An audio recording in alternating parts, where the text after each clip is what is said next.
أعوذ بالله من الشيطان الرجيم. بسم الله الرحمن الرحيم. الحمد لله رب العالمين بارئ الخلائق أجمعين، والصلاة والسلام على أشرف الأنبياء والمرسلين خاتم النبيين سيدنا ومولانا أبي القاسم محمد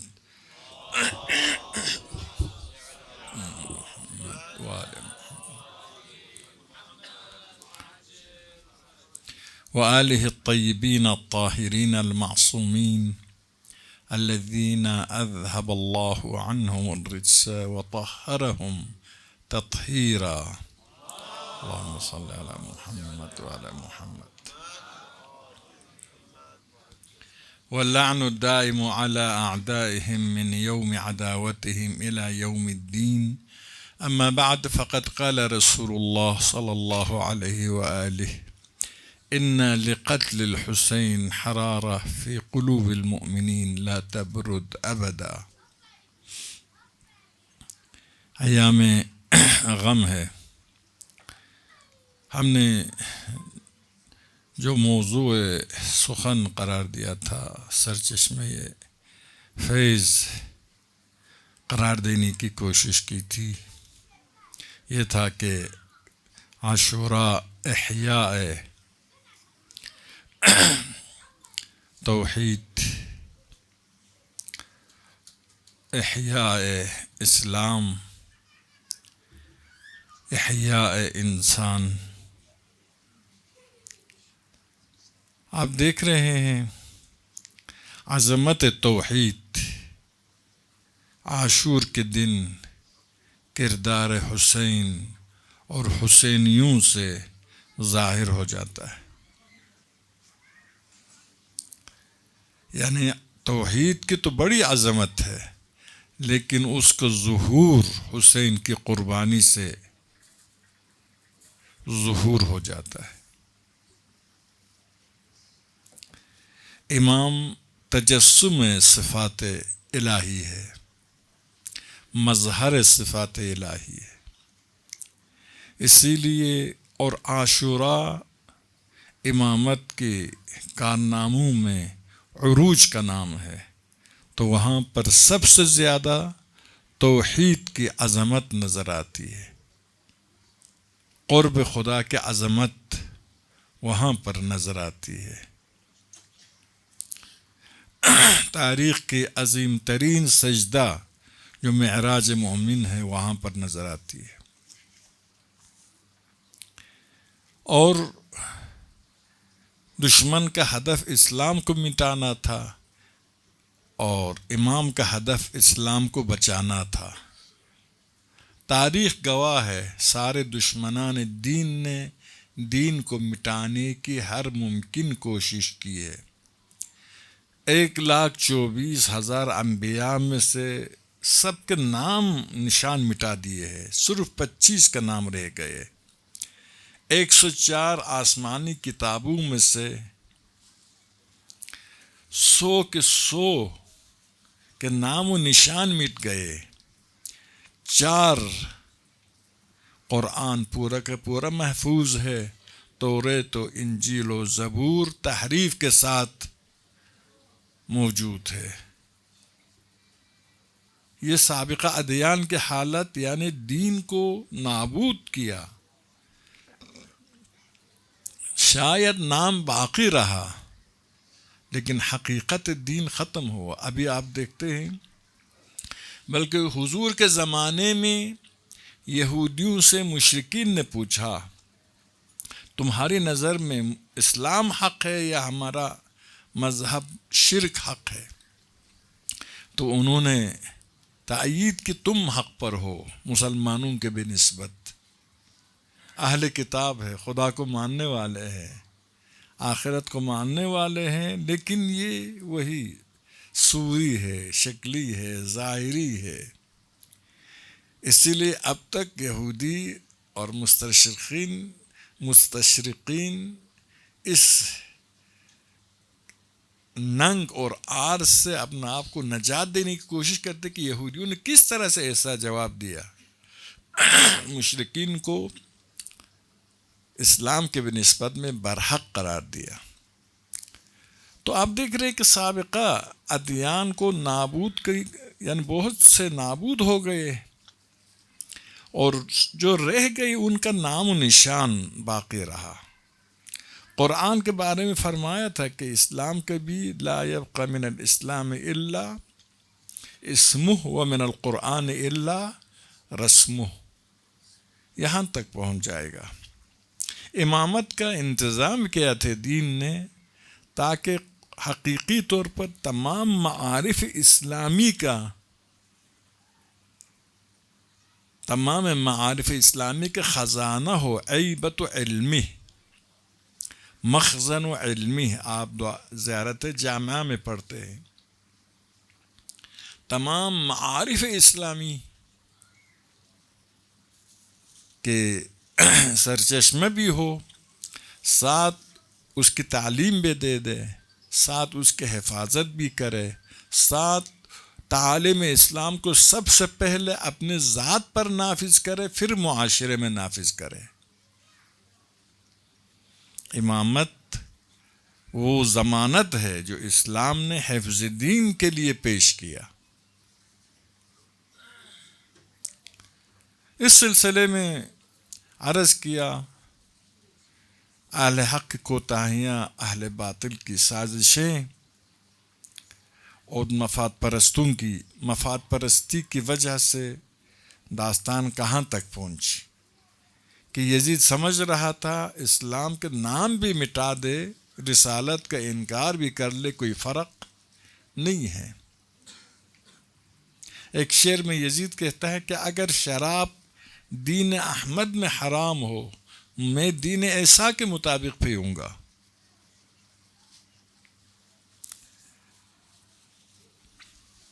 تو اس طرح سے قیام کربلا، مظلومیت حسین، مظلومیت اسلام کی وجہ، وہ عبرتیں تھیں جن کا تذکرہ تفصیلاً یا اجمالاً آپ کے خدمت میں عرض کی، اور امام چاہتے ہیں قیام کربلا کے ذریعے دوبارہ یہ غم کی داستان تکرار نہ ہو، اسلام کو نجات دینا چاہتے ہیں۔ انی اخاف ان یندرس ھذا الدین ویذھب الحق، خطبہ منان فرماتے مجھے خوف ہے کہ یہ دین مندرس ہو جائے، کہنے ہو جائے۔ کہنا ہونے کے بعد کیا کرتے؟ کہنا کپڑا کو پھینک دیتے ہیں۔ وَيَذْهَبَ الْحَقِّ، بلکہ حق چلا جائے گا، مٹ جائے گا حق، مجھے یہی خوف ہے۔ تو قیام کربلا میں دین کو تو بچائے، دین کو بچانا پہلا ہدف تھا، لیکن کس طریقے سے؟ بعض بزرگان فرماتے حسین نے قیام کیا تھا حکومت کے حصول کے لیے، تاکہ حکومت کو حاصل کرے اور اس کے ذریعے دشمنان دین کو شکست دے اور دین کی خدمت کرے، دین کو نافذ کرے۔ آپ جانتے حکومتوں کا تو بڑا اثر ہے۔ تو اسی لیے امام نے یہ قیام کیا، اور کوفہ والوں کی دعوت پر حضرت مسلم کا روانہ کیا، پھر خود نکلے۔ اس قسم کے بہت سے شواہد ہیں، لیکن کچھ اور بزرگان فرماتے ہیں امام کو یقین تھا کربلا میں شہید ہونے والے۔ جب کوفہ کے لیے نکل رہے تھے، مکے میں جب نکل رہے تھے، آخری لمحات میں یہی فرمایا، بنی ہاشم کو خط لکھا، اس کے بعد یہ فرمایا خط الموت مخط القلاد فی جید الفتح۔ بنی ہاشم کو جو خط لکھا اس میں یہ فرمایا ہم جا رہے ہیں اور شہید ہونے جا رہے ہیں، کامیاب ہونے جا رہے ہیں اور شہید ہونے جا رہے ہیں۔ تو جب یقین ہے شہید ہوں گے تو حکومت کرنا ممکن نہیں تھا۔ تو ہم نے یہ عرض کیا تھا کہ کہنے والے تو یہی کہتے ہیں کہ حکومت کرنے کے لیے کوفہ والوں نے بے وفائی کی، لیکن یہ نظریہ جو میں نے بعد میں عرض کیا تھا، رہبر معظم کی کتاب ہے صبر کے بارے میں نے خود یہ کتاب تقریباً 44 سال پہلے پڑھا ہے، 44 سال یا 45 سال پہلا، لیکن اس کا لب لباب مجھے یاد ہے۔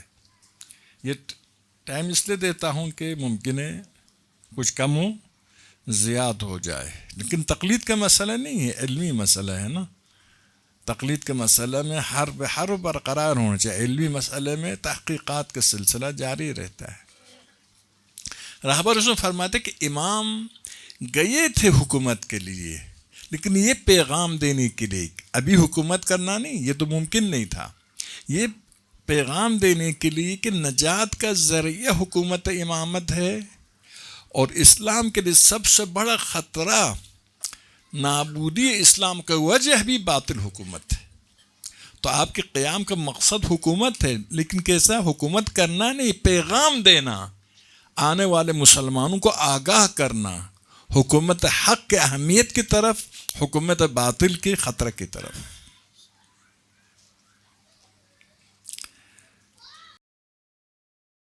تو اسی لیے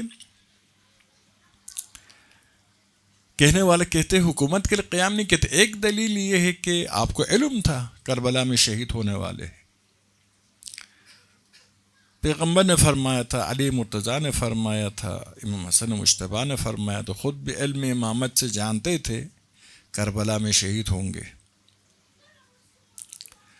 اور خود نے فرمایا بھی تھا، اور حالات بھی یہی بتا رہے تھے۔ اس وقت کے تمام سیاست مدار، مفکرین سب نے بتایا تھا حسین آپ جائیں گے، آپ کو شہید کریں گے۔ دنیا بنو امیہ کے پاس سے لوگ دنیا والے ہیں، دنیا پرست ہیں، تو آپ کے ساتھ نہیں دیں گے۔ اپنوں نے بھی دوسروں نے بھی، عبداللہ عمر، عبداللہ مطیع، عبداللہ زبیر وغیرہ سب نے ہی کہا تھا آپ کو شہید کریں گے۔ یعنی اس وقت کے امت کے سیاست مدار، باشعور، حالات سمجھنے والے لوگوں نے کہا تھا آپ ضرور شہید ہو جائیں گے۔ روایتیں بھی یہی تھی، خبریں بھی یہی تھی، تو معلوم تھا شہید ہو جائیں گے۔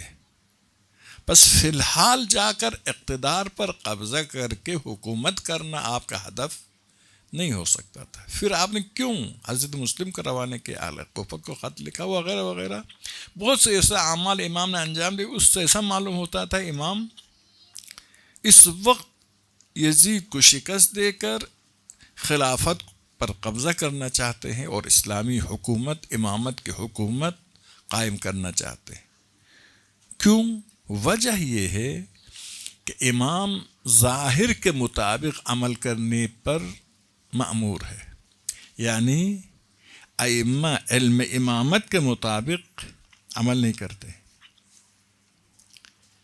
علم کیا ہے؟ امامت ان کے پاس ہے، لیکن وہ مأمور ہے ظواہر کے مطابق عمل کر، اس کے بغیر وہ اسوہ نہیں ہے، اس کے بغیر وہ اسوہ نہیں ہے، اسی لیے ظواہر کے مطابق عمل کرتے ہیں۔ پیغمبر خدا کے بارے میں شہید مطہری لکھتے ہیں، ظاہراً انہی حماسہ حسین کی کتابوں میں غالباً ہے، فرماتے ہیں کہ پیغمبر خدا کسی عالم اسلام کے شخصیت سے یہ روایت لاتے ہیں کہ یا اس کا نظریہ پیش کرتے ہیں کہ پیغمبر خدا کو کسی بھی اقدام میں، کسی جنگ میں یا کسی اقدام میں اگر 30% کامیابی کا احتمال تھا تو آپ اقدام کرتے تھے۔ اجتماعی اقدامات کے لیے بڑے لوگ، مضبوط لوگ، بااصل لوگ، قوی ارادہ والے 100% کے انتظار نہیں کرتے ہیں۔ کچھ احتمالات ہو تو اقدام کرتے ہیں، آگے خود بڑھتے ہیں۔ پیغمبر 30% کامیابی کے احتمال، 70% ناکامی کے احتمال ہو تو آپ اقدام فرماتے تھے۔ تو اسی لیے یہاں پر بھی اگر ابن زیاد ہانی کے گھر پہ مارا جاتا، پورا کایا پلٹ جاتا تھا، ایسے حالات تھے۔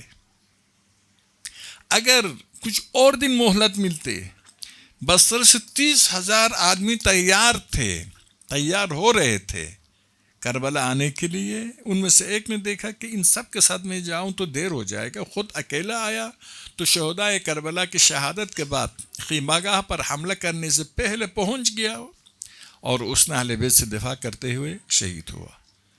تو یعنی جلدی اسی لیے کہ انہوں نے کہ عالم اسلام سے لشکر آ سکتے ہیں ہر جگہ سے۔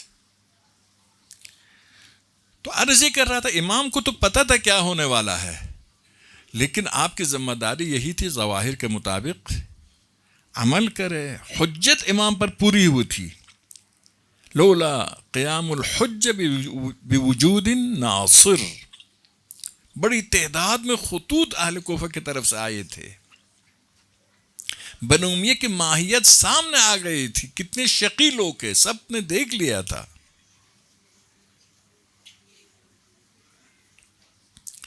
اسی لیے ظاہر کے مطابق آپ نے اہل کوفہ کی دعوت کے مطابق قبول فرمایا اور گئے، اگرچہ جانتے تھے کربلا میں شہید ہونے والے، اور کربلا میں شہید ہونے کے لیے جانے میں بھی مصلحت ہونا چاہیے۔ عراق کی طرف اہل کوفہ کی دعوت کو لبیک کہتے ہوئے جانے میں بھی مصلحت ہے۔ پیغام حکومت اسلامی دے رہے ہیں کہ اگر تم لوگ تیار ہو میں تیار ہوں، اہلی ما اہلیکم نفسی ما انفسکم۔ اسی راستے میں جب لشکر حر وغیرہ سے ملاقات ہوئی یہی فرمایا میں تمہارے ساتھ ہوں، تمام خطرات میں تمہارے ساتھ ہوں، میں نے اپنے اہل کو لایا ہے تاکہ تمہارے اہل کے ساتھ تمام خطرات میں شریک ہو جائے۔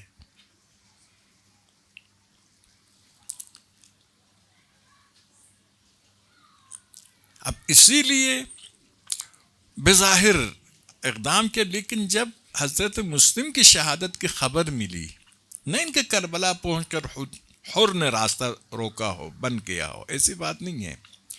آپ کو حضرت مسلم کی شہادت کی خبر بہت پہلے مل چکی تھی۔ کئی واقعات ایسے ہیں راستے میں، کوفہ سے آنے والوں نے خبر دی یا حسین مسلم اور ہانی کی شہادت کے بعد ہی ہم کوفہ سے نکلے ہیں، اہل کوفہ نے بے وفائی کی ہے، فرزم کہا ان کے دل آپ کے ساتھ ہے، تلوار آپ کے خلاف ہے، لیکن حضرت مسلم و ہانی کی شہادت کی خبر سنی تھی، پھر کوفہ میں حکومت کے امکانات ختم ہو چکے تھے،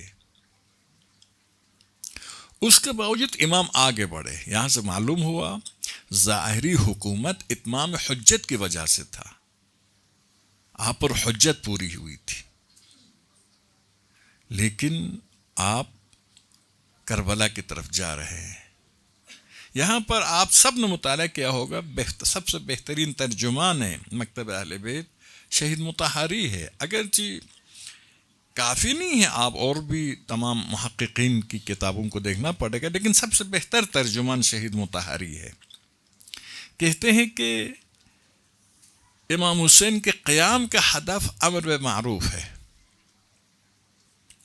اہل کوفہ کے خط نے امام کے راستے کو متعین کیا، امر معروف کرنے کے لیے کہاں جانا ہے اس کو متعین کیا کہ عراق کی طرف جانا ہے امر معروف کرنے کے لیے، کیونکہ ساتھ دینے والے ہیں، اور بیعت نہ کرنا یا بیعت نہ کرنے کی وجہ عزت ہے، ہیہات من ذلہ، اس کے لیے مدینے سے نکلنے کی ضرورت نہیں تھی، ذلت سے بچنے کے لیے مدینے سے نکلنے کی ضرورت نہیں تھی، مدینے میں رہ کر آپ بیعت سے انکار کر سکتے تھے اور شہید ہو جاتے۔ پس عزت باعث امتناع از بیعت ہے، ایک وجہ عزت ہے، لیکن عراق کی طرف جانا اہل کوفہ کی دعوت ہے، لیکن اصل نکلنے کی وجہ امر بالمعروف اور نہی از منکر ہے۔ ممکن ایک آدمی یہ کہے اگر امر معروف نہی از منکر ہدف قیام حسینی ہے، تو راستے میں لشکر حر وغیرہ سے جب آپ کی ملاقات ہوئی، فرمایا اگر تم نہیں چاہتے ہو میں واپس جاؤں گا، اگر تم نہیں چاہتے ہو میں واپس جاؤں گا۔ ہمارے برصغیر والوں نے اس کیا نام ہے جعلی روایات کو بھی پسند کیا کہ امام نے فرمایا مجھے ہندوستان بھیج دو یا بارڈروں پر بھیج دو. اسی وقت مخلصی نے لشکر حسینی حضرت رباب کے غلام کہتے میں مدینے سے کربلا تک، کربلا سے شام تک، شام سے دوبارہ مدینہ تک، حسین کے ساتھ اہل بیت حسین کے ساتھ تک کبھی یہ جملہ نہیں فرمایا مجھے سرحدات پر بھیجو، مجھے ہندوستان بھیجو. وہ حسین ٹھیک ہے آپ نے فرمایا واپس جانے دو. واپس جانے کا مطلب امر معروف ترک کرنا نہیں ہے. امر معروف کے لیے ایک جگہ معین نہیں. عراق والوں نے ساتھ دینے کی بات کی تھی، اسی لیے میں عراق آیا تھا، ورنہ امر معروف کرتا رہوں گا. عراق والے ساتھ نہیں دیں گے، دوسرے علاقوں میں جائیں گے جہاں لوگ میرے ساتھ دیں گے. بس واپس جانے کا مطلب یہ نہیں کہ امر معروف چھوڑ دوں گا، ممکن نہیں ہے. خود حسین کیا فرماتے ہیں؟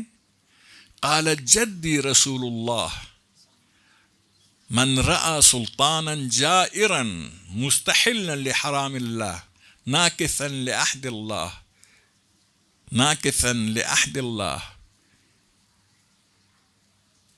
یحلل، مطلب یہ ہے کہ مستحلا لحرام اللہ، حرام خدا کو حلال سمجھنے والا، خدا کے ساتھ جو عہد بندگی ہے اس کی پیمان شکنی کرنے والا، یعمل فی عبادہ بالظلم والعدوان، بندوں کے درمیان ظلم و ستم کے ساتھ عمل کرنے والا، اور خدا کے حدود کو معطل کرنے والا، شیطان کی پیروی کرنے والا، فی اور غنائم مسلمین کو، بیت المال کو اپنی ذات تک محدود رکھنے والے حکمران کو دیکھے تو فلم یغیر علیہ بقول ولا فعل، اس کے خلاف قولاً اور عملاً اقدام نہ کرنے والے کو خدا یدخلہ مدخلہ، اسی ظالم حکمران کے ساتھ محشور فرمائے گا. امام نے یہ فرمایا نا، کوئی اگر ان حالات کو دیکھے اس کے باوجود ایسے ظالم کے خلاف آواز بلند نہ کرے، صرف آواز نہیں ہے، عمل بھی، عمل اور آواز بلند نہ کرے، خدا اس خاموش انسان کو اسی کے ساتھ محشور فرمائے گا. ایسا فرمانے والا امام کیسے ممکن ہے اہل کوفہ کے بے وفائی کے بعد واپس جائے اور سکون سے بیٹھ جائے؟ خود فرما رہے ہیں جہنمی ہے، ان چیزوں کو دیکھنے کے باوجود خاموش رہے. فلم یغیر علیہ بقول ولا فعل. امیر شام کے خط کے جواب میں آپ نے جو خط لکھا آپ نے دیکھا ہے کتنی سخت پیش آتے ہیں. فرماتے ہیں کہ میں استغفار کر رہا ہوں خدا کے درگاہ میں، توبہ کر رہا ہوں کہ کیوں میں تمہارے خلاف خاموشی میں نے اختیار کی ہے، تمہارے خلاف تلوار کیوں نہیں اٹھائی ہے. اس وقت عالم اسلام میں سب سے بڑا منکر تمہاری حکومت ہے. تفصیلی خط ہے، آپ سب نے یقیناً پڑھا ہوگا. ان میں امام فرماتے ہیں کہ سب سے بڑا منکر تمہاری حکومت ہے، تمہارے خلاف اقدام نہ کرنے پر میں خدا کے درگاہ میں استغفار کر رہا ہوں. مجھے خوف ہے کہیں میں گناہگار نہ بن جاؤں. یعنی امیر شام کے خلاف اقدام کرنے کے واجب ہونے کے تمام عوامل و اسباب تھے، جیسے امام نے یہاں فرمایا من رأى سلطانا جائرا مستحلا لحرام اللہ ناکثا لعہد اللہ فلم یغیر علیہ بقول ولا فعل كان على الله يدخله مدخلا الا ان هؤلاء لزموا طاعة الشیطان واستأثروا بالفیء وعطلوا الحدود. یہی چیز امیر شام کے پاس بھی تھی. تو امام کیا فرما رہے ہیں؟ میں استغفار کر رہا ہوں، صرف وہاں رکاوٹیں تھیں. امیر شام کے زمانے میں قیام کے راہ میں رکاوٹیں تھیں. یہ ایک بنیادی فرق. کربلا میں حسین نے خون کے ذریعے کامیابی حاصل کی. امیر شام ایسا مکار تھا کہ امام کو یقیناً شہید نہیں کرتا. ایک وجہ بتا رہا ہوں.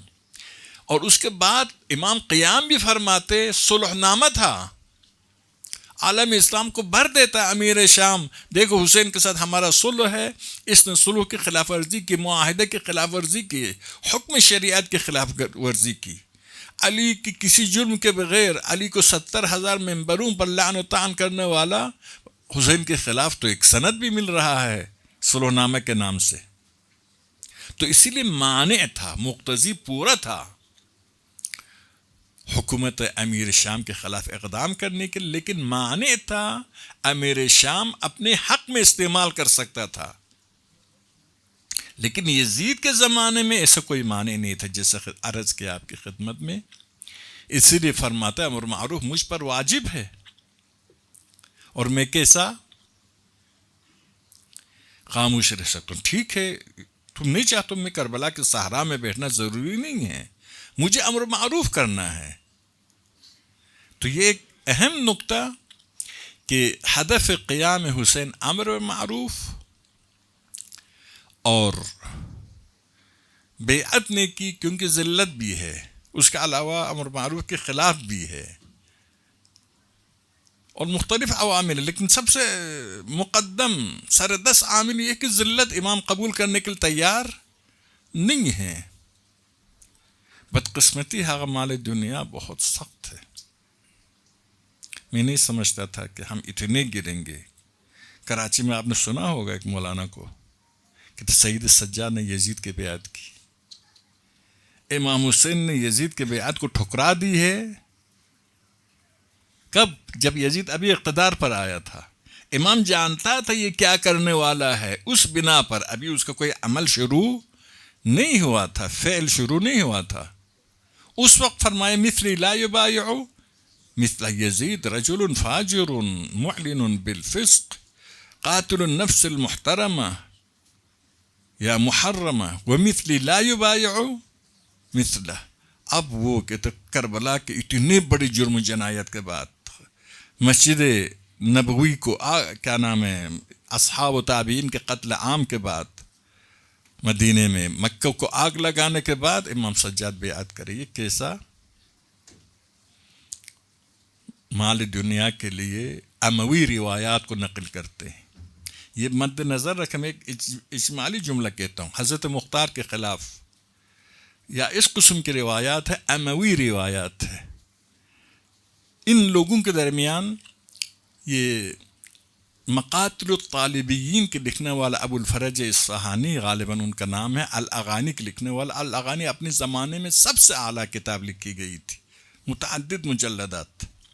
یہ بنو امیہ کا آدمی ہے، محب اہل بیت ہونے کے مدعی بھی ہے، شاید محبت بھی نظر آئے اس کے کتابوں میں. لیکن اس کے باوجود ابو الفضل کے بارے میں کیا کہا ہے؟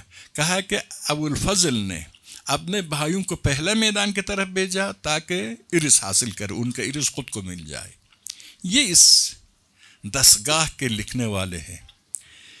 دشمن سے اگر آپ کے فائدے میں بات مل جائے تو آپ کے لیے دلیل ہے، لیکن دشمن آپ کے خلاف بات کرے تو وہ دلیل نہیں. اقرار العقلاء علی انفسہم نافذ، جائز نہ آپ پر. یہ واضح مسئلہ ہے. اہل سنت نے کہا مختار ایسا ہے ویسا ہے. آیت اللہ خوئی معجم میں کہتا ہے کیا؟ جتنی روایتیں مختار کے خلاف ہے سب کے سب غیر معتبر ہے. تو فرماتے ہیں کہ جتنی روایتیں مختار کے حق میں ہے وہ معتبر ہے، یعنی ان میں سے کچھ معتبر ہے کافی حد تک، اور جتنی مختار کے برخلاف ہے وہ غیر معتبر ہے. صرف 2 روایت معتبر ہے لیکن مختار کے خلاف ہے، لیکن اس کی دلالت یہ نہیں ہے جو آپ سمجھتے ہیں. ہم کسی روایت کو دلیل بناتے ہوئے 2 کام کرنا پڑے گا نا، ایک سند کو صحیح کرنا پڑے گا، دوسرا دلالت کو، سند کو بھی صحیح، دلالت کو بھی صحیح. تو وہ آغا کہتے ہیں کہ 2 روایتیں جو صحیح ہے اور بظاہر مختار کے خلاف لگتی ہے، ان کی دلالت یہ نہیں ہے، جو ان کا معنی یہ نہیں ہے یہ لوگ جو لیتے ہیں. تو عرض یہ کر رہا تھا کہ عالم اسلام والوں نے حضرت سکینہ کے بارے میں کیا کہا ہوا، یہی ان کے محبین جو اپنے آپ کو محبین کہتے ہیں. ہمارے مذہب میں دوسروں کو نفوذ کرنے کی اجازت نہیں ملا. ہم سند معتبر چاہیے. بہرحال سند معتبر نہیں ہے، جو کتاب میں آئے اس کو پڑھتے ہیں. ایک مومن کو متہم کرتے اس غیر معتبر روایت کے بنا پر. تو عرض کر رہا تھا امر بمعروف قیام حسینی کا سبب شہید مطہر رہبر معظم انقلاب. آپ جانتے ہیں یہاں پر نظریات مختلف ہیں. ایک نظریہ کہ امام نے حکومت کے قیام کیا تھا. ایک نظریہ کہ امر معروف کے قیام تھا. اور تیسرا نظریہ یہ ہے کہ امام شہید ہونے کے لیے، یعنی خدا کے پاس شہادت کے ذریعے درجات عالیہ تک پہنچنے کے لیے. ایک نظریہ یہ ہے کہ امام نے امت کی شفاعت کے لیے. ہمارے پاکستان میں جو انقلاب سے دور بھاگنا چاہتے ہیں وہ لوگ یہی کہتے ہیں امام نے قیام کیا شفاعت کے لیے اور عزاداری کرنا ہے جنت جانے کے لیے. اور کوئی فلسفہ نہ ڈھونڈے آپ، تاکہ حکومت بھی ناراض نہیں ہوگی، ایجنسیاں بھی ناراض نہیں ہوگی، امریکہ بھی ناراض نہیں ہوگا، اسرائیل بھی ناراض نہیں ہوگا، ہمارے سیٹھ حضرات بھی ناراض نہیں ہوں گے، اور خمس بھی آسانی سے مل جائے گا. تو عرض یہ کر رہا تھا کہ قیام امام میں اسباب و اہداف میں سے بعض یہی بتا رہے کہ شفاعت کے لیے. ایک گروہ کا نام یہی ہے، عنوان ان کی مدعا یہی ہے. ایک گروہ کہتے کہ امام کے لیے خصوصی حکم تھا. کہتے ہیں نا امام تلوار بالکل نیام میں رکھ دی. جبرائیل نے لایا، یہ خدا کے ساتھ آپ کا یہ وعدہ ہے، ان سب کو نابود کر رہے آپ. تو امام نے تلوار نیام میں رکھتی. خدا کے ساتھ وعدہ تھا. ہر امام کے لیے خدا کی طرف سے ایک مخصوص کیا ہے ذمہ داری آئی ہے، اور امامت کے شروع کے وقت ان کو دیتے ہیں اور اسی پر عمل کرتے ہیں. یعنی امام کے کربلا کے قیام اور شہادت کا مقصد و فلسفہ امام کے خصوصی ذمہ داری تھی. آپ مولوی یا انقلابی لوگ اس انقلابی بات نکالے نہیں ہیں. امام کے خصوصی ہے، آپ اس میں شریک نہیں ہیں. اور ایک گروہ کہتے کہ امام انا قتیل العبرات، لوگوں کی گریہ کے لیے میں شہید ہوا ہوں. گریہ ہدف ہے، اور گریہ کرنے والے جنت جائیں گے. اور خود کچھ دشمن کہتے ہیں ناصبی لوگ کہ امام بن امیہ اور بن ہاشم کی دشمنی کی وجہ سے قیام کیا ہے. امام نے اقتدار کی وجہ سے قیام کیا ہے. امام حسین کی طبیعت سخت مزاج کا حامل تھے اور امام حسن نرم مزاج کا حامل تھے، اس لیے قیام کیا ہے. کچھ لوگ جیسے خود بن امیہ یہی چاہتے تھے، کہتے تھے کہ قضا و قدر الہی تھی، سب خدا کے گردن پر ڈالتے ہیں نا. قضا و قدر الہی تھی. کوفہ میں ابن زیاد نے، شام میں یزید نے تؤتی الملک من تشاء وتنزع الملک ممن تشاء، خدا نے کیا ہے. خلاصہ اس طرح سے اس قیام کو اسوہ بننے سے روکنے کی کوشش کی. ہاں یہ بھی عرض کروں، اہل حق میں سے ایک بڑی تعداد کا نظریہ یہ ہے کہ قیام حسین کا ہدف اسوہ بننا تھا. اس وقت جیتنا تو ممکن نہیں تھا، اسوہ بننا ہدف تھا. اسوہ بننا ہدف تھا، باطل کو رسوا کرنا ہدف تھا. یہاں پر عرض کے رہبر معظم انقلاب بہت عرصہ پہلے نماز جمعہ تہران میں اس پر کافی گفتگو کی کہ میں کہتا ہوں قیام امام حسین کا یہ بہت سب سے زیادہ پسندیدہ نظریہ ہے میرے خیال میں. قیام امام حسین کا ہدف امر بالمعروف اور نہی عن منکر ہے. خود امام نے فرمایا نا، آپ مدینے سے دیکھیے، مدینے سے کربلا تک دیکھیے، امام کی ذمہ داری بھی دیکھیے. امام کی ذمہ داری بھی کیا ہے؟ امر معروف اور نہی عن منکر ہے. انبیاء کی ذمہ داری امر معروف اور نہی عن منکر ہے. تو اس کے لیے نکلا ہوں. لیکن باقی اہداف، اسوہ بننا، حکومت اسلامی، باطل کو رسوا کرنا، حق والوں کو اپنی ذمہ داری کی طرف متوجہ کرنا، بہت سے ایسے اہداف و مقاصد سب کے سب امر معروف نہی عن منکر کے مصداق ہے. امر معروف اور نہی عن منکر کے مصداق جتنے اہداف اہل حق نے بیان کیا ہے وہ سب کے سب مصادیق امر بالمعروف، مصادیق نہی از منکر ہے۔ شہادت کے نظریے میں بھی دو نظریے ہیں، ایک کہ آپ شہید ہوئے ہیں حکومت حق قائم کرنے کے لیے، نہ کر سکے تو اسوہ بننے کے لیے آنے والی نسلوں کے لیے۔ دوسرا قول یہ ہے کہ آپ شہید ہوئے صرف درجات بلند ہونے کے لیے، انسانوں کے لیے اسوہ بننے کے لیے آپ شہید نہیں ہوئے۔ ایک درود پڑھیے محمد آل محمد، اللہم صلی علی محمد وعلی محمد۔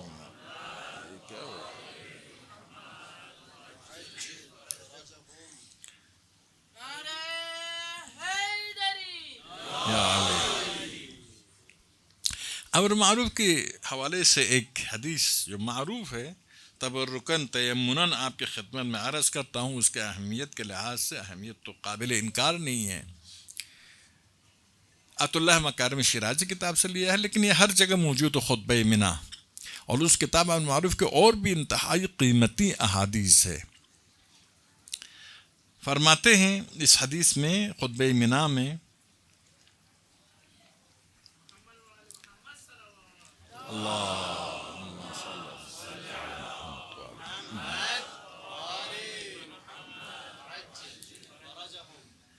اعتبروا ایها الناس بما وعظ اللہ به اولیاء اللہ، خدا نے جو وعظ کیا اس سے عبرت حاصل کرو۔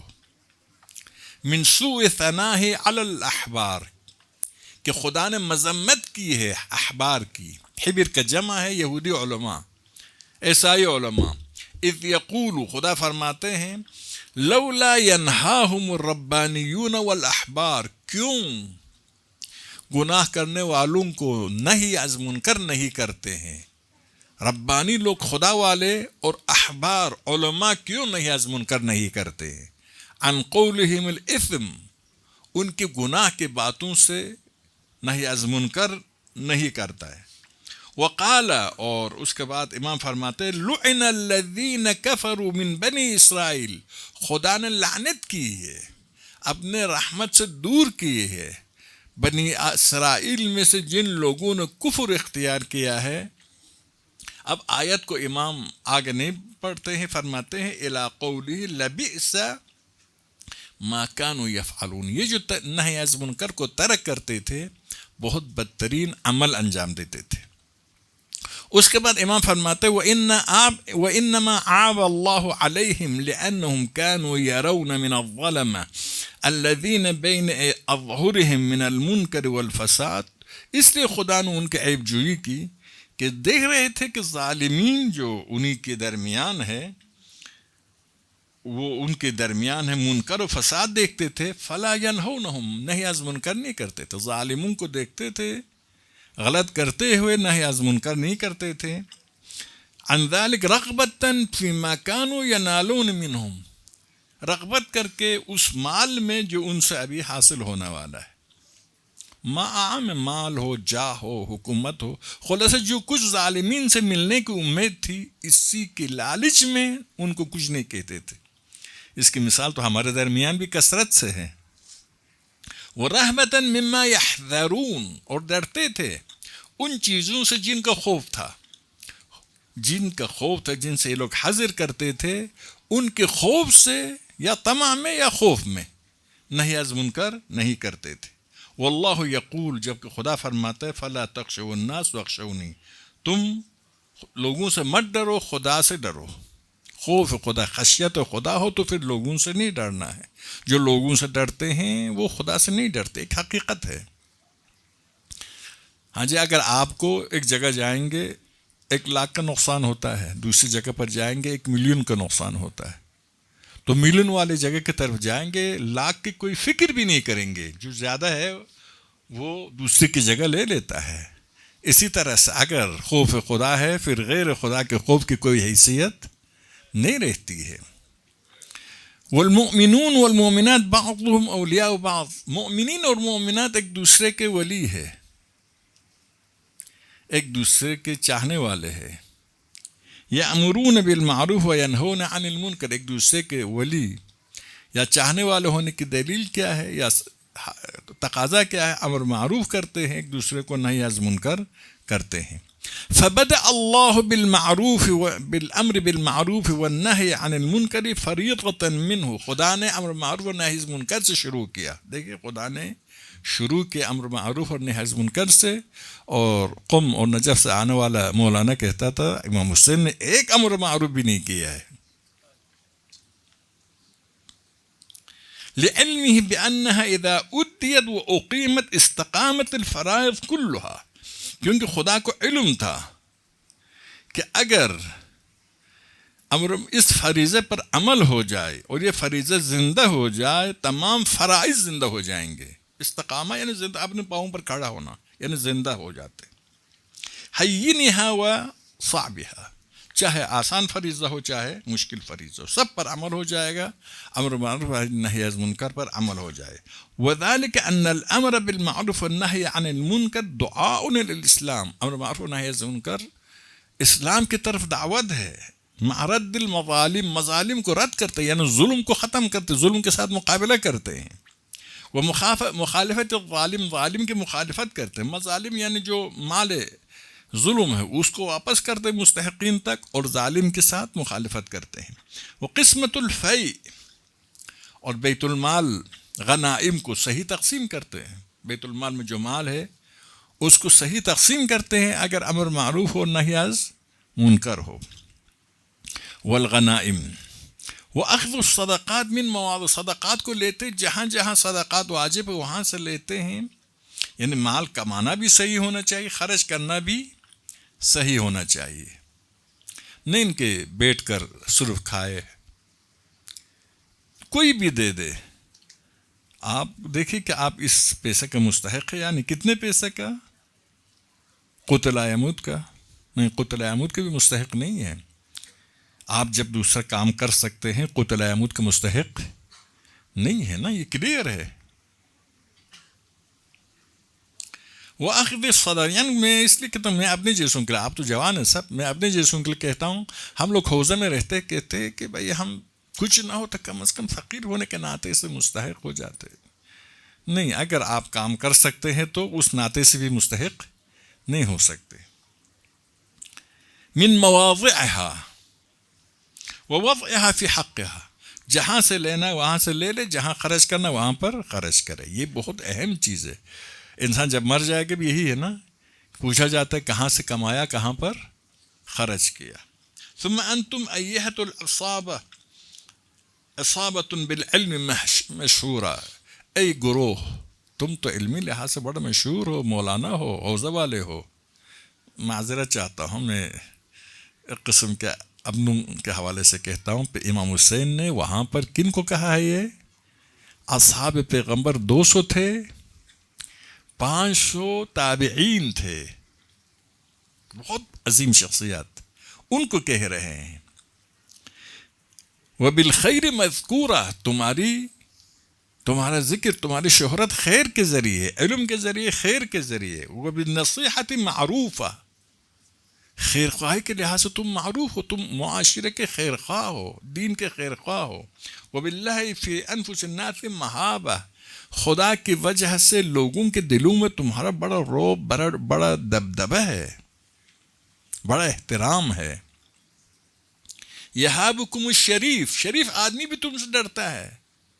آپ دیکھا ہوگا، آپ گاؤں میں جائیے، ابھی ایران میں تو مولانوں کو تنگ کریں گے، لیکن وہاں گاؤں میں جائے، غریب آدمی دعوت کا گھر پر کام رہا ہوتا ہے. بعض اوقات کہیں ہم ناراض، اگر ہم چپ ہو کسی اور وجہ سے، وہ سوچتا ہے کہ شاید کھانا اس کو مزہ نہیں آیا.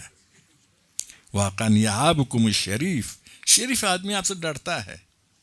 وَيُكْرِمُكُمُ الضعیف، ضعیف آدمی آپ کی عزت کرتا ہے، ضعیف آدمی آپ کی عزت، بوڑھا آدمی آپ کی عزت کرتا ہے. کراچی میں ایک مومن نے کہا کہ آپ بڑے نورانی ہیں. اب میرا ابا بھی سفید تھی، کپڑے بھی سفید تھی، امامہ بھی سفید، داڑھی بھی سفید، تو ان سب کے درمیان چہرے بھی شاید کچھ سفید ہوا ہو. تو میں نے یہی کہا نہیں، کوئی نور نہیں ہے یہ، ان سفیدیوں کی وجہ سے وہ ہے.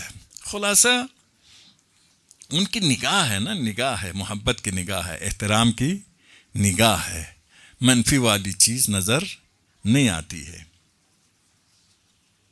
یؤثرکم من لا فضل لکم علیہ، آپ کو ترجیح دیتے ہیں وہ لوگ جن پر آپ کو کوئی احسان نہیں ہے، وہ بھی آپ کو ترجیح دیتے ہیں. ولا ید لکم عندہ، آپ کو کوئی احسان اس کے پاس نہیں، آپ نے کچھ اس کو دیا ہی نہیں، لینے کی کوشش کر رہے، دینے کی کوشش نہیں کر رہے. تشفعون فی الحوائج، اگر کسی کی کوئی مشکل ہو آپ شفاعت کرو، سفارش کرو، کام ہو جاتا ہے. اتنا آپ کا بڑا مقام ہے. اذا امتنعت من طلابها، صاحب حاجت کا کام نہ ہو تو آپ کی سفارش سے مسئلہ حل ہو جاتا ہے. تمشون فی الطریق بہیئت الملوک، بادشاہوں کی طرح چلتے ہو، تکبر کے ساتھ نہیں، لیکن آپ ویسے چلیں گے خود بخود. آپ کی جب عظمت لوگوں کے نگاہوں میں ہے تو لگتا ہے بادشاہ کوئی آ رہا، ورنہ تکبر نہیں. لوگ ایسا کاندھے ہلے بغیر اس طرح سے جاتے گویا کیا کسی تار سے باندھا ہوا ہو، ایسا نہیں. وہ کرامت الاکابر، بزرگان کی عزت کی، بزرگان کی جو عزت ہوتی ہے اس شکل میں چلتے ہیں. انما نلتموها بما یرجى لکم بما یرجى عندکم من القیام بحق اللہ، یہ سب آپ کو ملا ہے اس امید سے کہ حق خدا پر آپ قیام کرو گے، حق خدا کے لیے آپ قیام کریں گے، اسی لیے یہ سارے مقام ملا ہے. لوگوں کے نظر میں، خدا کے نظر میں تو الگ قیامت کے دن حساب کتاب ہوگا. ان کنتم عن اکثر حقی تقصرون، اگرچہ خدا کے اکثر حقوق کی نسبت میں تم مقصر ہو. یہاں میں نے تقصرون کہا، یہاں ہے بلے تقصرون ہے، تم کوتاہی کرتے ہو. فاستخففتم بحق الائمہ، تم نے ائمہ کے حق کو حقیر قرار دیا. ائمہ کے جو حق ہے اس کو خفیف تم نے قرار دیا ہے. ایک تابعین ہے، اصحاب ہے، ان سے کہتے ہیں تم ائمہ کے حق کو، ائمہ برحق کے حق کو تم نے خفیف قرار دیا. البتہ کچھ اور نسخوں میں ائمہ کی جگہ پر امہ ہے، فرق نہیں پڑتا. امت کے حق کو تم نے ہلکا قرار دیا، اہمیت قائل نہیں ہے. فَأَمَّا حَقُّ الضُّعَفَاءِ فَضَيَّعْتُمْ، ائمہ کے حق کو بھی تم نے خفیف قرار دیا ہے، ضعیفوں کے حق کو بھی تم نے پامال کر دیا ہے. وَأَمَّا حَقُّكُمْ بِزَعْمِكُمْ فَطَلَبْتُمْ، اپنے حق کے طلب میں گئے ہیں، اپنے حق کے طلب میں گئے ہیں اور ہر جگہ پر اپنے حق کے طلب میں ہوتے ہو. فَلَا مَالَ بَذَلْتُمُوهُ، نہ تم نے خدا کے راہ میں کوئی مال دیا ہے. وَلَا نَفْسًا خَاطَرْتُمْ، کبھی تم نے اپنے نفس کو خطرے میں نہیں ڈالا ہے. لِلَّذِي خَلَقَ، اس ذات کے لیے جس نے خلق کے، اس کے راہ میں اپنے نفس کو تم نے کبھی خطرے میں نہیں ڈالا ہے. یہ خطبہ امام نے کب دیا؟ مدینہ تشریف کربلا جانے سے 1 سال پہلا، امیر شام کے حکومت کے دوران. ولا عشیر عادیتم، کسی قبیلے کی بھی دشمنی مول لینے کی صلاحیت تمہارے اندر نہیں ہے.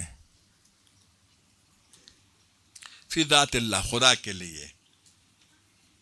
انتم تتمنون علی اللہ جنت، تم تمنا رکھتے ہو کہ خدا کی جنت تو ہمارا ہے.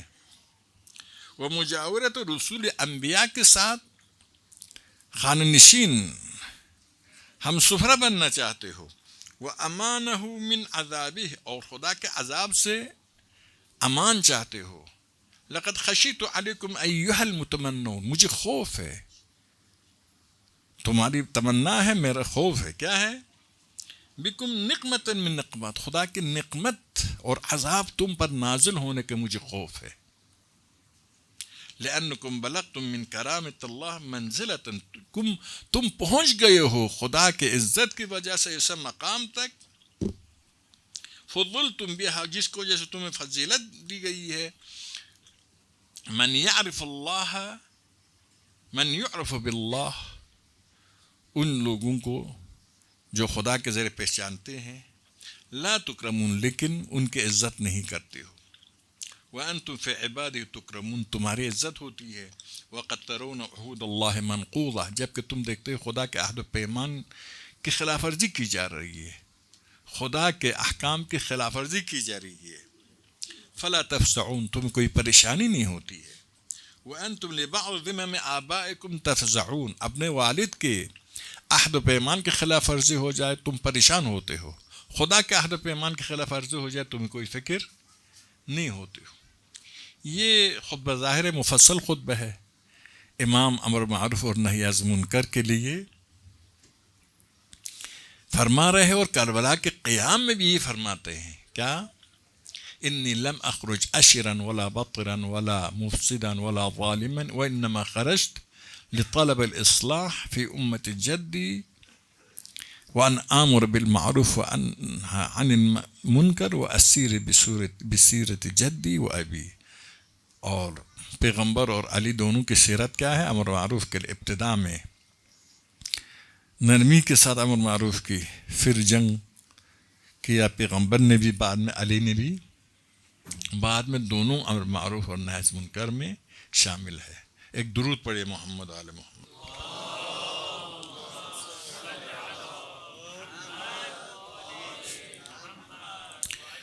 تو قیام کربلا کا اصل وجہ امر معروف، لیکن امر معروف کو اپنے وسیع دائرے میں ہمیں دیکھنا ہوگا کہ صرف نماز پڑھو روزہ رکھو یہ امر معروف نہیں ہے، کل اسلام امر معروف کے دائرے میں، جیسے امام نے ابھی فرمایا۔ اسی طرح سے اس امر معروف حسینی کو زندہ کرنے، شہید مطہری فرماتے ہیں نا کہ مثال دیتے ایک شاعر کے شعر کو کہ جب علی خلافت کے مقام پر آئے تو شاعر نے کہا کہ یا علی، خلافت آپ کے لیے زینت نہیں ہے، آپ خلافت کے لیے زینت ہے۔ حقیقت یہی تھی، یہاں امر معروف کو زینت دی حسین نے، اس کے مقام مرتبہ کو بلند کیا حسین نے۔ اتنی عظیم قربانی تاریخ میں اس کی مثال نہیں ملتی ہے، اس لیے کہ یہ امر معروف سب سے عظیم امر معروف تھا۔ تمام انبیاء کے وارث حسین ہے، یعنی تمام انبیاء کے وراثت کے محافظ حسین تھے۔ حسین اس امر معروف کو انجام نہ دیتے سارے انبیاء کی زحمتیں ضائع ہو جاتی، اسی لیے یہ عظیم اقدام کیا، انتظام الہی تھا، یہ معمولی نہیں۔ خود قیام کربلا بھی عزاداری بھی، دونوں عزاداری کیا؟ قیام کربلا کو قیامت کے ساتھ ملانا عزاداری ہے۔ اسی لیے دیکھتے ہیں کہ حضرت آدم سے عزاداری شروع ہوئی، ورنہ حسین پر رونے کی کیا ضرورت ہے؟ خدا کے مقرب ترین ہستیاں خدا کے راہ میں رضوان بقضائک، میں راضی ہوں کہہ رہے، آپ اس پر روتے ہیں؟ جس پر مصیبتیں آ رہی وہ خود کہتے میں راضی ہوں اور جنت میں ابھی ہے، لیکن حضرت آدم سے رونا شروع ہوا خاتم تک، خاتم میں انبیاء سے خاتم اوصیاء تک، آسمان و زمین سب رو رہے۔ کیوں؟ اس لیے کہ عاشوراء کو کربلا کے بعد زندہ رکھنا ہے عزاداری کی شکل میں، یہ پیغام ہمیں دے رہا ہے۔ تو آج شب ہشتم ماہ ہے، محرم ہے، غم اور اندوہ کی شب ہے۔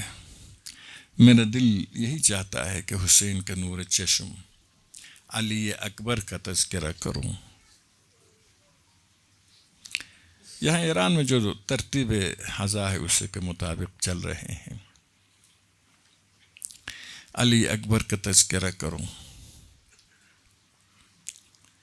عجیب جوان تھا، بہت عجیب جوان تھا۔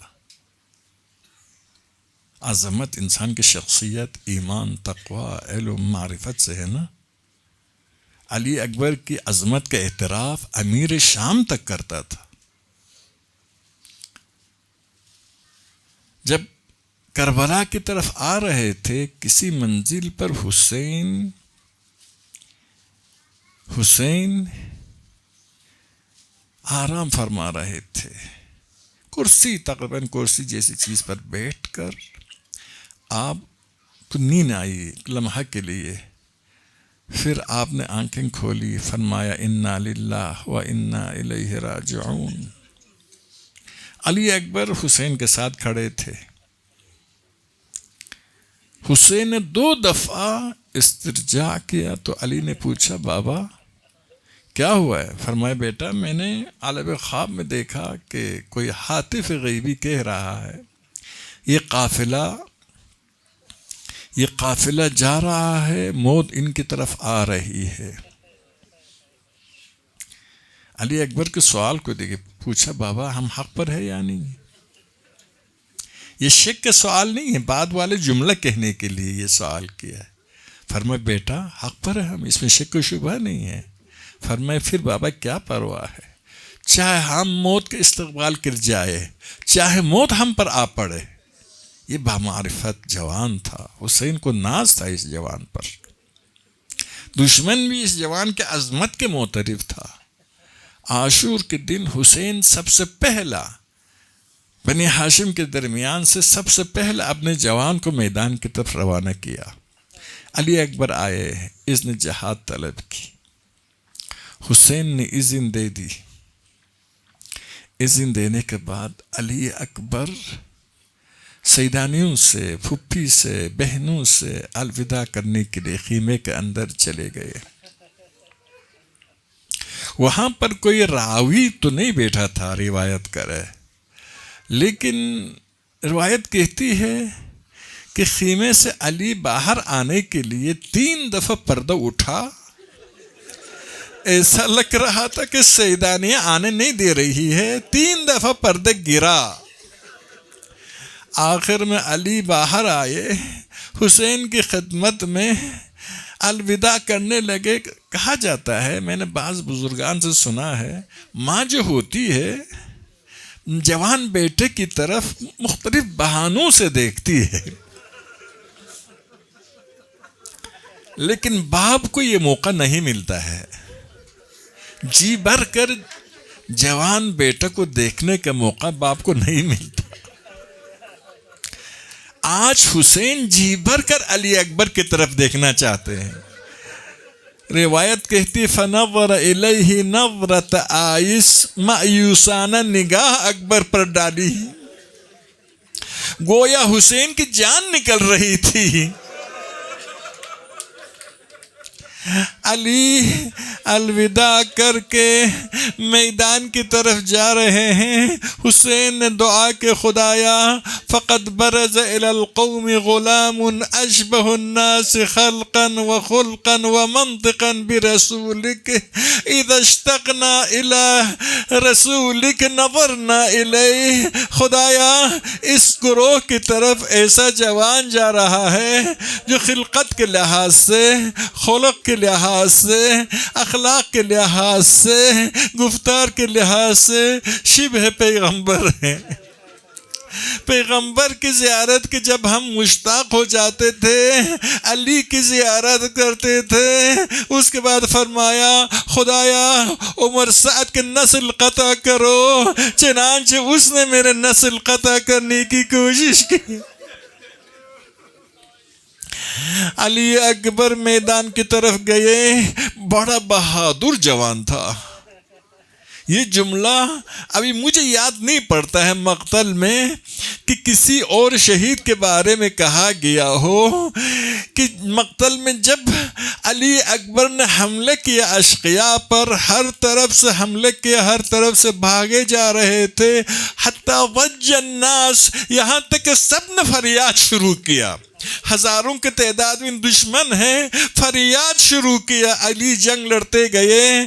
ایک موقع ایسا آیا، علی اکبر خیمہ گاہ کی طرف آئے، حسین کی خدمت میں، شاید علی کی پہلی جنگ ہے، حسین سے انعام چاہتے ہیں، نہیں علی خدا سے انعام چاہنے والے ہیں، لیکن فرمایا یا ابتی العطش قد قتلنی وثقل الحدید اجہدنی، بابا پیاس نے تو مجھے میری جان لے لی ہے، بابا سامان جنگ نے مزید مجھے تھکا دیا ہے، فہل الی شربت ماء من سبیل، کیا کچھ پانی مل سکتا ہے؟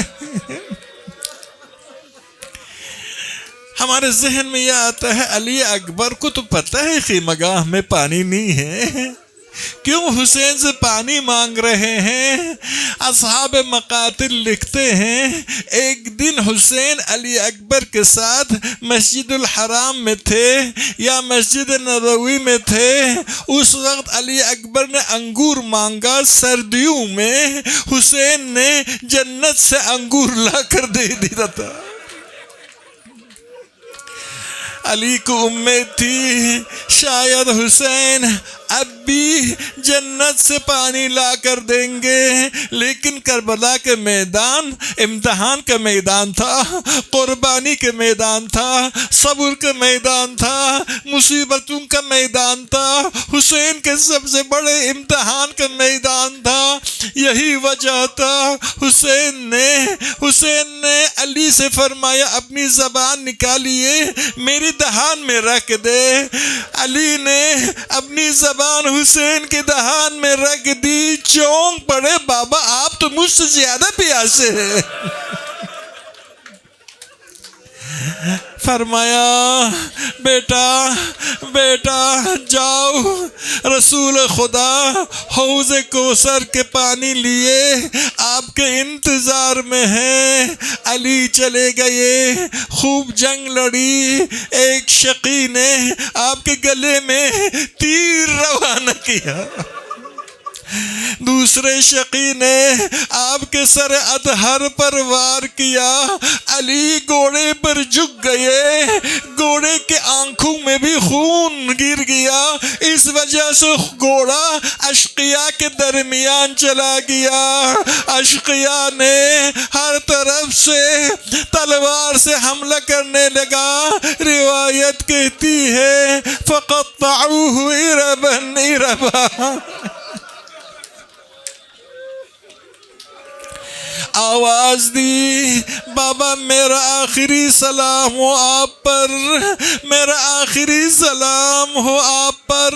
نانا رسول خدا نے حوض کوثر کے پانی سے مجھ کو سیراب کیا ہے اور آپ کے لیے حوض کوثر کا پانی لیے انتظار کر رہا ہے۔ یہ ایک حقیقت ہے، حضور نے کربلا کے تمام شہداء کو پانی پلایا ہوگا، لیکن شہادت کے بعد علی اکبر کو شہادت سے پہلے پلا دیا، اور اس کے بعد علی اکبر نے حسین کو خبر دی بابا رسول خدا نے مجھے پانی پلایا ہے۔ شاید علی اکبر کو شرم آ رہی تھی، میں نے حسین کو شرمندہ کیا، میں نے بابا کو شرمندہ کیا۔ ابھی فرمانا چاہتے بابا شرمندہ ہونے کی ضرورت نہیں ہے، نانا نے آپ کی جگہ پر مجھے سیراب کیا۔ حسین علی اکبر کی ندا سن کر میدان کی طرف نکلے۔ بعض روایات میں آیا ہے کہ حضرت حسین سے پہلے زینب میدان کی طرف آئی، حسین نے زینب کو واپس کر دیا۔ اصحاب مقاتل لکھتے ہیں شاید اس کی وجہ یہی تھا کہ حسین علی کی شہادت کو شاید برداشت نہ کر سکے۔ زینب نے بہن ہو کر حسین کی توجہ اپنی طرف مبذول کرا۔ حسین گئے، پھر نزدیک جب پہنچے گھوڑے سے نیچے اترے، پائے مبارک سے گئے لیکن چلایا نہیں جا رہا ہے، چلنا ناممکن ہو رہا ہے، چند قدم چلتے ہیں پھر گر جاتے، گرتے پڑتے ہیں۔ علی اکبر کے سرانہ پہنچے، آپ کے سر اطہر کو اٹھایا، فرمائے بیٹا تمہارے نانا پر، تمہارے دادا پر، تمہارے باپ پر بہت سخت گزرتا ہے، تم نے پکارا بر وقت تمہارے پاس نہیں آ سکا۔ بیٹا علی الدنیا بعدک العفا، علی آپ کے بعد خاک ہو اس دنیا کی زندگی پر۔